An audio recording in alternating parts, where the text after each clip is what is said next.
Bonjour chers amis, bienvenue dans cet épisode de Willy Calligraphie. Je suis Will. J'espère que vous allez bien. Ça fait longtemps qu'on ne s'est pas vu.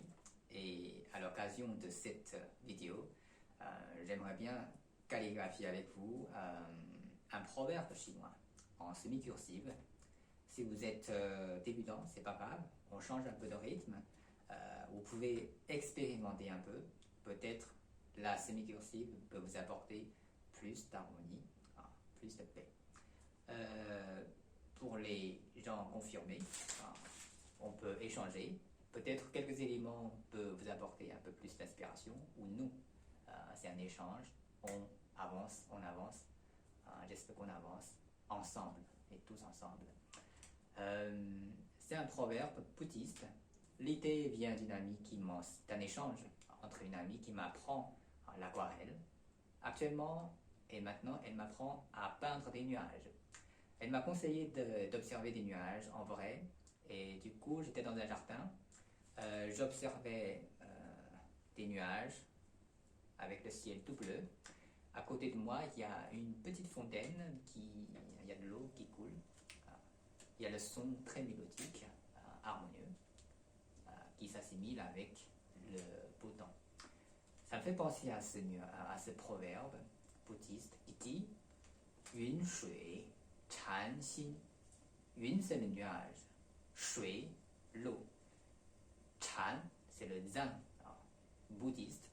Xin, c'est le cœur. Si on traduit littéralement, ça veut dire avoir un cœur zen ou serein, comme le nuage, pur, comme l'eau propre. Donc, ce qui nous montre cette idée de pureté de la nature ou d'un homme honnête, la droiture de quelqu'un et aussi l'honnêteté surtout. Voilà. L'honnêteté qui est pour un lettré chinois un élément primordial avant d'être calligraphe. Voilà, j'espère pouvoir vous montrer ce proverbe. Dans ma démonstration, je vous montre un peu aussi ce que je fais d'habitude avec mon encre, comment je prépare, avec quel pinceau je travaille, quel type de papier, qu'est-ce que je fais avec ce genre de papier. Donc, j'espère que tous ces éléments peuvent vous apporter, vous aider à avancer petit à petit pour vos entraînements. À tout de suite!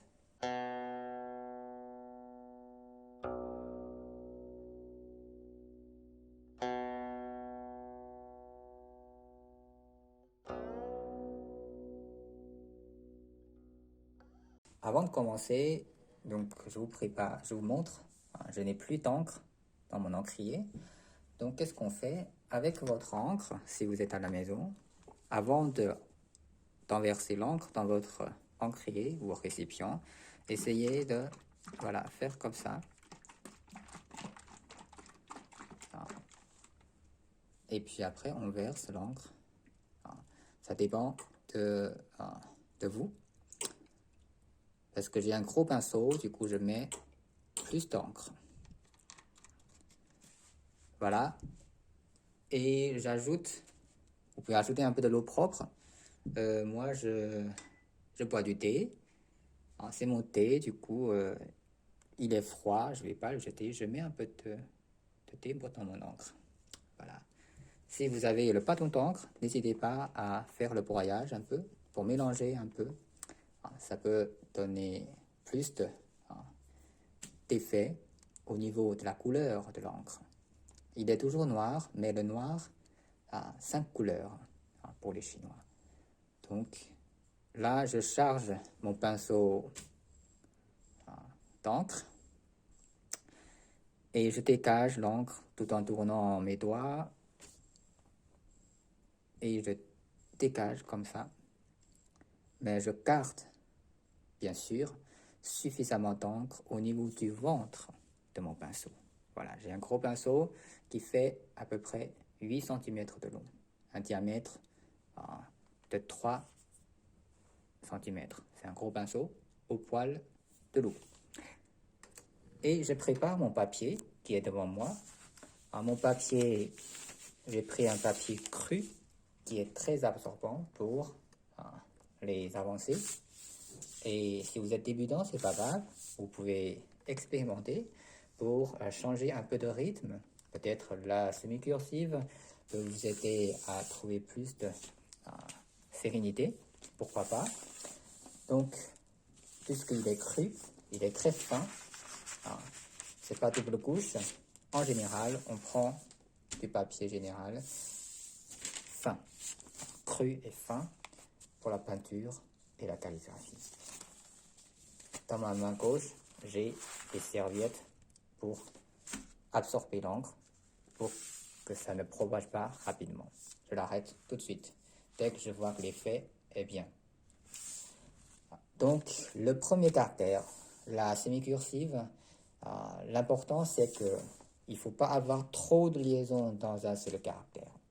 Quelques liaisons propres, parce que la semi-cursive, elle vient du style régulier. Il faut qu'on arrive, que les gens qui regardent ce que vous écrivez, qu'on arrive à comprendre le caractère. Ça, c'est l'essentiel pour la semi-cursive. Quand on voit trop de liaisons entre les caractères ou dans le même caractère, il n'y a aucun sens. Et puis, c'est tout à fait hors de la calligraphie traditionnelle. La calligraphie, n'oubliez pas, c'est une écriture avant tout, avant qu'il devienne l'art. C'est l'échange des lettrés. On écrit avec un pinceau. Il faut qu'on arrive à comprendre. Voilà, le premier caractère Yun, le nuage.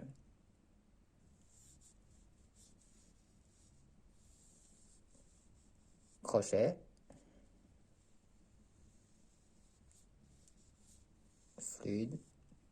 Voilà. J'absorbe un peu. Je n'ai pas mis trop de l'encre. Et en bas, oui, voilà. En haut, c'est la pluie. En bas, c'est le pictogramme nuage.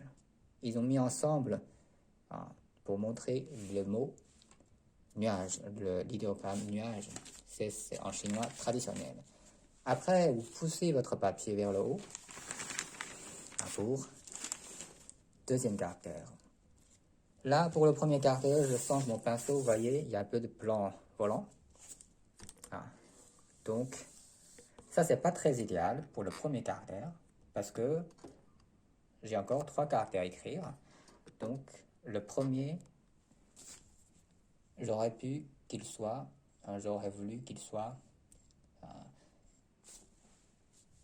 qu'il n'y ait pas de blanc volant. Que l'encre doit être bien chargée. Deuxième caractère, shui, l'eau, forme longue, crochet, haut, bas, gauche,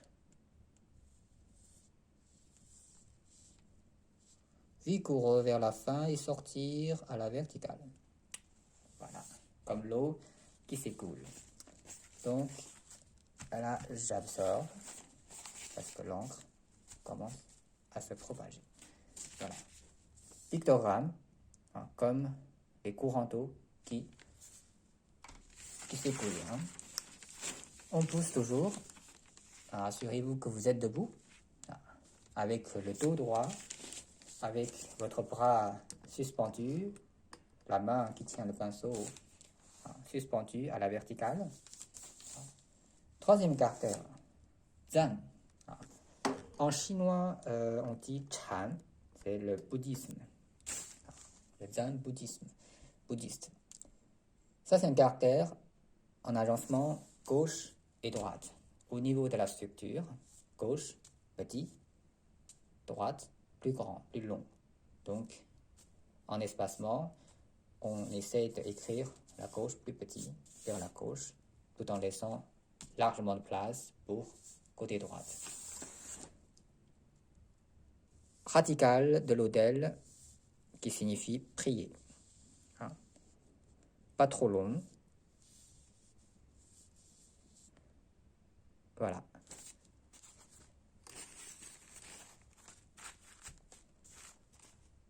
Droite, partie phonétique. 2, 3,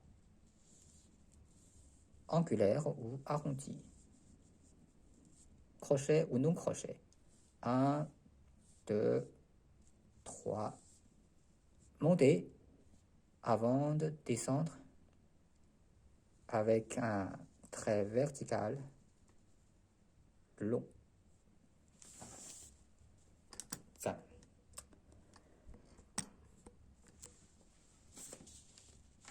Poussez. Le dernier caractère, Xin, le cœur, c'est un pictogramme en forme du cœur.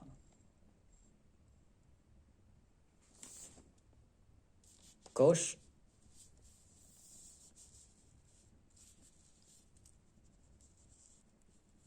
Il se réfère. Donc les deux côtés se réfèrent. Voilà. Voici le proverbe. 云水禅心. 云, le nuage. 水, l'eau. 禅, le bouddhisme. 心, cœur. Avoir un cœur zen, comme de l'eau et le nuage.